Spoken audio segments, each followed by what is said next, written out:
నిన్న గవర్నర్ ఏమంటాడు? తెలంగాణ గవర్నరు పటేల్ ద్వారానే విముక్తి అని అంటున్నాడు. ఆయన గవర్నరా లేకపోతే బీజేపీ చెప్పరాసినా? అసలు బీజేపీకి ఏం సంబంధం ఉంది? అది స్వాతంత్ర పోరాటంలో బ్రిటిష్ వాళ్ళకి వ్యతిరేకంగా పోరాటం సాగించిన సావర్కర్ అటెండెంట్కి అయినాడు, మళ్ళీ సరెండర్ బయట పెట్టేశాడు. ఒక్క బీజేపీ వాడు, అంటే ఆ రోజు ఆర్ఎస్ఎస్ వాడు. 1925 ఆర్ఎస్ పుట్టింది, 1925 సిపిఐ పుట్టింది. కానీ ఆర్ఎస్ఎస్ పనులు నిర్వహించి జరిగిన బ్రిటిష్ వ్యతిరేక ఉద్యమం స్వాతంత్ర పోరాటంలో ఒక్కడి పాల్గొలేదు, ఒక్కడికి లాఠీ చేతి తగలలేదు, ఒక్కడికి బుల్లెట్ తగలలేదు.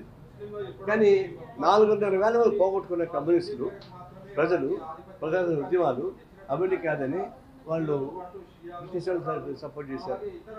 నిజాం నవాబ్ పాలన జరిగింది. నిజాం రాజశేఖర్ పరిపాలన కుదించాలి. ఆర్ఎస్ఎస్ పాల్గొనడం ఏమన్నా? పాల్గొలేదు. ఆర్ఎస్ఎస్ పాల్గొలేదు. అంటే తెలంగాణ ఉద్యమానికి వాళ్ళు పాల్గొలేదు, స్వతంత్ర పోరాటమే పాల్గొలేదు. పైపించి వాళ్ళకు బ్రిటిష్ తొత్తులుగాను నిజాం నవాబ్ తొత్తులుగా పరిపాలించినటువంటి బానిసలు చేశారు.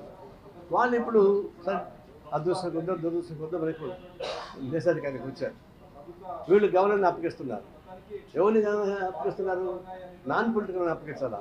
ఫస్ట్ ఆర్ఎస్ఎస్ వాళ్ళని అప్పగిస్తున్నారు. ఇప్పుడు తెలంగాణలో ఉన్నటువంటి గవర్నరు ఆర్ఎస్ఎస్ కార్యకర్తే, ఆంధ్రాలో ఉన్నటువంటి గవర్నరు ఆయన బాబరీ మసీద్ సహాయం చేశాడు కాబట్టి లంచంగా గవర్నర్ పదవి ఇచ్చారు. ఇంకొక ఆయనకి రాజ్యసభ పదవి ఇచ్చారు. ఇప్పుడు తమిళనాడు గవర్నరు, కేరళ గవర్నరు అచ్చగా ఆర్ఎస్ఎస్ కార్యకర్త.